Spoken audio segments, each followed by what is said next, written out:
Good morning दोस्तों, सामान्य pharmacy में आपका स्वागत है। मैं फिर आपके लिए फार्मास्यूटिक्स 1 चैप्टर नंबर 3 उसका नाम है पैकेजिंग। जी हाँ, अगर जो आप ये क्वेश्चन कर लेते हैं तो आपको फुल में से फुल मार्क्स मिलने वाले हैं। ओके स्टूडेंट्स, चलिए अब मैं आपको दिखाता हूँ बहुत सारे इम्पोर्टेंट क्वेश्चन। देखिए, ये है important question pharmaceutics 1 chapter 3 packaging. चलिए बात करते हैं शॉर्ट क्वेश्चन के बारे में। तो पहला शॉर्ट क्वेश्चन है हमारा, राइट अबाउट पैकेजिंग ऑफ एयरसोल।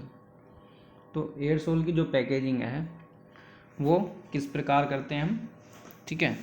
तो हमें उसके बारे में लिखना है कि एयरसोल की पैकेजिंग क्या होती है,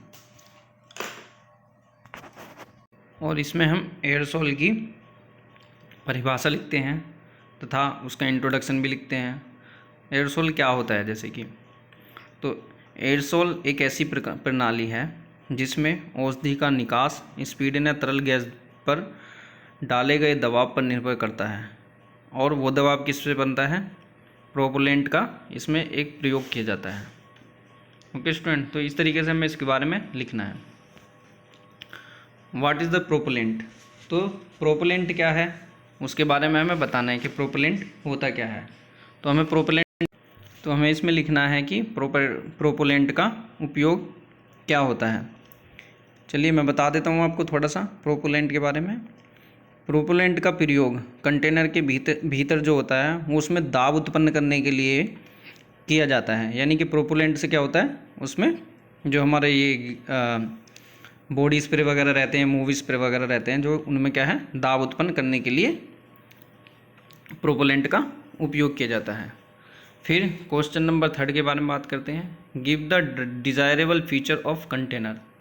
तो कंटेनर के डिज़ायरेबल फीचर्स क्या हैं, जो कंटेनर के फीचर्स हैं उसके बारे में हमें इसमें लिखना है कि कंटेनर के फीचर्स क्या होते हैं, ठीक है। तो हमें पूरा ब्रीफ में लिखना है उसमें, ठीक है। फिर बात करते हैं क्वेश्चन नंबर 4 की, give the objectives of packaging. तो पैकेजिंग के क्या ऑब्जेक्ट हैं, ठीक है स्टूडेंट्स। तो पैकेजिंग के जो ऑब्जेक्ट्स हैं उनके बारे में हमें विद हेडिंग्स उनके बारे में, सबके बारे में हमें समझाना है कि पैकेजिंग के क्या ऑब्जेक्टिव्स हैं, और हमें इसकी पैकेजिंग क्यों करनी होती है। और हर पैकेजिंग अलग अलग होती है। जैसे कि आप देखते होंगे ट्यूब की पैकेज जो होती है वो अलग होती है, ठीक है। टैबलेट की पैकेजिंग जो होती है वो अलग होती है, ठीक है। इस तरीके से हमारी जो पैकेजिंग होती है वो अलग अलग होती है। ओके स्टूडेंट्स, जो कई फैक्टरों पर आधारित रहती है। फिर बात करते हैं क्वेश्चन नंबर 6 के बारे में, short note on uses rubber as a container. तो जो हम रबर का यूज़ करते हैं उसके ऊपर कंटेनर में, तो हमें उसके ऊपर एक शॉर्ट नोट लिखना होता है कि हम का इस्तेमाल कैसे करते हैं। ओके स्टूडेंट्स, अब बात करते हैं लॉन्ग क्वेश्चंस की। तो लॉन्ग क्वेश्चन, पहला क्वेश्चन है हमारा, what are main objectives and function of packaging. Packaging के मेन ऑब्जेक्टिव्स क्या हैं, उसके क्या फंक्शन हैं, ये हमें पूरा ब्रीफ में यहाँ पे लिखना होता है, ठीक है स्टूडेंट्स। फिर बात करते हैं क्वेश्चन नंबर 2 की, give the detail note about type of container and type of packaging. तो कंटेनर की जो टाइप है और उनके जो पैकेजिंग है उसके बारे में हमें पूरी डिटेल यहाँ पर लिखनी है, पूरा हेडिंग बना के, पूरा अच्छे से हेडिंग वाइज उसकी packaging, primary packaging, secondary packaging, तो उसके बारे में हम छोटा छोटा यहाँ पर सब कुछ लिख सकते हैं कि पैकेजिंग किस तरीके से की जाती है, ठीक है स्टूडेंट्स। तो आप ध्यान रहें, जिस तरीके का आपसे क्वेश्चन पूछा जाता है उसी प्रकार का आंसर दें, इधर उधर का आंसर ना दें और उससे रिलेटेड ही आंसर दें। तो बट फार्मेसी में क्या है, ज़्यादा लिखना होता है, तो इसलिए स्टूडेंट क्या होते हैं वो डाइवर्ट हो जाते हैं, कुछ का कुछ लिख देते हैं।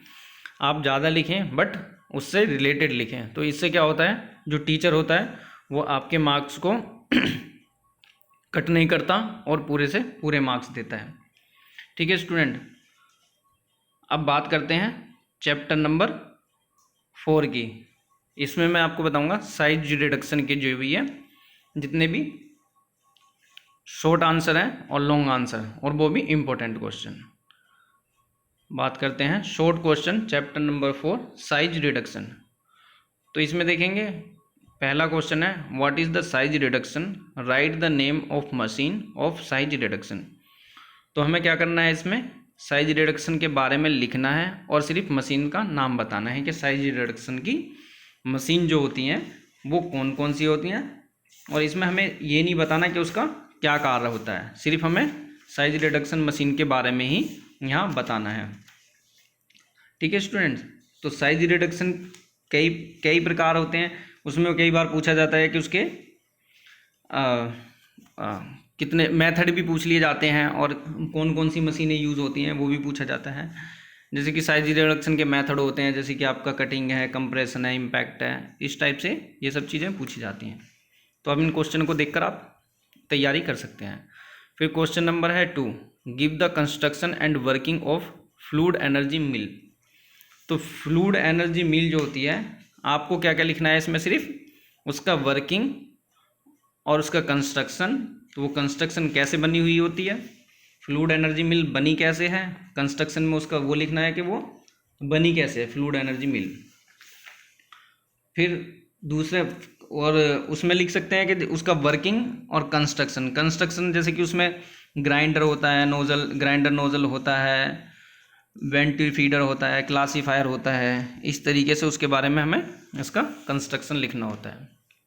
ओके स्टूडेंट, बात करते हैं थर्ड क्वेश्चन के बारे में, what are the objective of size reduction with example. तो साइज रिडक्शन के क्या हैं ऑब्जेक्टिव्स, वो सारे ऑब्जेक्टिव हमें इसमें लिखने होते हैं। जो क्योंकि साइड अगर जो आपका साइज छोटा होगा किसी भी चीज़ का, जितने भी बड़ी बड़ी मेडिसिन क्रूड ड्रग्स रहती हैं, आप उनको साइज छोटा करते हैं, फाइन पाउडर बनाते हैं, फिर उसके बाद हम उसको टिक्की के रूप में, कैप्सूल के रूप में, यानी कि किसी भी रूप में हम उसको फिर पैक कर सकते हैं। अगर जो साइज बड़ा होगा तो हम उसको कहीं भी पैक नहीं कर सकते और ना ही उसकी मात्रा हम ज़्यादा या कम तोल सकते हैं। ठीक है, फिर क्वेश्चन नंबर 5 है what are the advantages of size reduction. तो यानी कि साइज रिडक्शन के क्या हैं लाभ, क्या है साइज रिडक्शन के लाभ क्या हैं, वो हमें इसमें लिखना होता है। तो आप देख सकते हैं कि इसमें एक पूरा क्वेश्चन बन गया आपका साइज रिडक्शन से लेकर कि साइज रिडक्शन के लाभ क्या हैं, उसके ऑब्जेक्टिव्स क्या हैं। ठीक है, साइज रिडक्शन के एग्जाम्पल क्या हैं, तो वो आप इसमें शॉर्ट आंसर को भी लेकर लॉन्ग आंसर बना सकते हैं। ओके स्टूडेंट्स, चलिए बात करते हैं अब लॉन्ग आंसर की। तो right the detail note on factor affecting size reduction, यानी कि जो साइज रिडक्शन पर साइज घटाते टाइम, साइज रिडक्शन क्या होता है, किसी भी चीज़ का आकार घटाने को हम साइज रिडक्शन कहते हैं। इसके ऊपर क्या क्या अफेक्टिंग फैक्टर्स होते हैं, क्या क्या कारक होते हैं इसको जो अफेक्ट करते हैं, उनके बारे में हमें डिटेल नोट लिखनी होती है। ओके स्टूडेंट्स, फिर क्वेश्चन नंबर है 2, इसमें write a detail note on hammer mill with well लेवल डायग्राम। यानी कि हैमर मिल जो होती है, हैमर मिल के लिए हमें क्या करना है, इसमें एक डायग्राम बनाना है और उसके बारे में उसका प्रिंसिपल, उसका इंट्रोडक्शन। पहले हम कैसे लिखेंगे, पहले उसका हम इंट्रोडक्शन लिखेंगे, फिर उसका प्रिंसिपल लिखेंगे, फिर उसका कंस्ट्रक्शन लिखेंगे, फिर उसका वर्किंग स्टाइल लिखेंगे, वो वर्क कैसे करता है, फिर उसके यूजेस लिखेंगे, फिर उसके मेरिट्स लिखेंगे, फिर उसके डिमेरिट्स लिखेंगे। ओके, इस तरीके से हमें जो हमारी हैमर मिल है उसका हमें एक डायग्राम बना के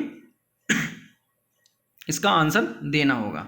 जैसे कि मैं आपको बता देता हूँ छोटा सा, हैमर मिल में क्या क्या होते हैं। पहला तो एक फीडर होता है, फिर होपर होता है, फिर स्क्रीनर होता है, फिर मिलिंग चैम्बर भी होता है, इसमें शाफ्ट भी होता है, हैमर्स होते हैं, प्रोडक्ट्स जो इसके नीचे डिब्बा लगा होता है जिसमें वो रिसीवर, उसको हम रिसीवर बोलते हैं, जिसमें हमारा प्रोडक्ट गिरता है, तो इसको हम हैमर मिल बोलते हैं। ओके स्टूडेंट्स, ये एक चक्की के आकार की तरह बनी होती है, जैसे कि आपने देखा होगा, सेम ही इस तरीके का इसका आकार होता है।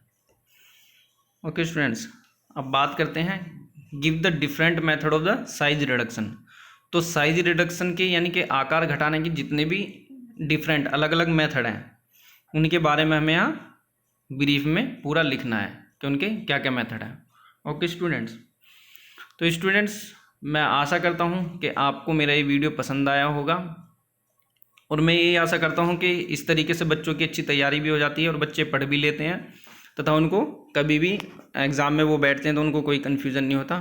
तो इस प्रकार की वीडियो पाने के लिए मेरा चैनल लाइक, शेयर और सब्सक्राइब करें। Thank you.